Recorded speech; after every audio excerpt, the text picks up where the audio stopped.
ஆவியின் தூண்டுதல். இந்த உலகத்தில் ஆண்டவராகிய இயேசு கிறிஸ்துவை பற்றியும் அவர் போதித்த நற்செய்தியை பற்றியும் ஏற்றுக்கொண்டு வாழ்வோர் நிறைய பேர் இருக்கிறார்கள். இவர்களை எல்லாம் பார்க்கும் பொழுது மிகவும் மட்டற்ற மகிழ்ச்சியாகத்தான் இருக்கின்றது. ஆனாலும் கூட மனதிற்குள் ஒரு நெருடல். உண்மையாகவே இவர்கள் கிறிஸ்துவை ஏற்றுக்கொண்டார்களா, விசுவாசத்தில் உறுதியாய் நிலைத்து நிற்கிறார்களா என்ற சந்தேகம் எழத்தான் செய்கின்றது. இந்த சந்தேகத்திற்கான விடையைத்தான் தூய யோவான் இன்றைய முதல் வாசகத்தில் சொல்கின்றார். இவர்களை நாம் எப்படி இனம் கண்டுபிடிப்பது?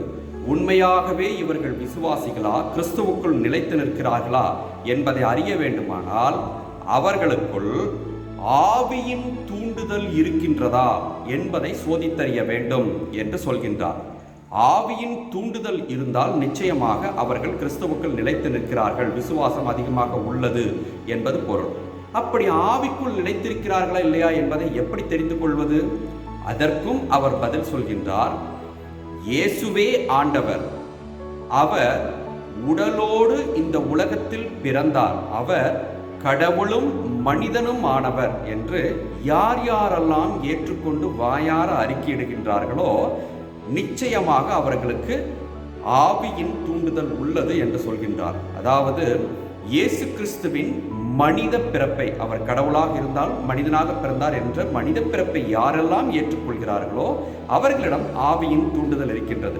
இதை யார் மறுத்து பேசுகிறார்களோ அவர்களிடம் ஆவியின் தூண்டுதல் இல்லை, ஆகவே அவர்கள் நிலைத்து நிற்கப் போவதில்லை என்பதை மிக அழகாக எளிய வார்த்தைகளில் சொல்கின்றார். நமது வாழ்விற்கு வருவோமே. நாமெல்லாம் நிச்சயமாக கிறிஸ்துவுக்குள் திருமுழுக்கு பெற்றவர்கள்தான். ஆனாலும் கூட மேலோட்டமான வாழ்வாக நமது விசுவாச வாழ்வு இருந்துவிடக்கூடாது. இதற்கு மாறாக யோவான் சொல்வதைப் போல இயேசு கடவுளாக இருந்தாலும் அவர் மனித உடலெடுத்து வந்தார். அதுதான் இந்த கிறிஸ்மஸ். இந்த கிறிஸ்மஸ் நமக்கு சொல்லுவது ஆவியின் தூண்டுதலை என்பதை உணர்ந்து பார்த்து உண்மையான கிறிஸ்தவர்களாக, ஆழமிக்க விசுவாச ஆழமிக்க கிறிஸ்தவர்களாக வாழ கற்றுக்கொள்வோம்.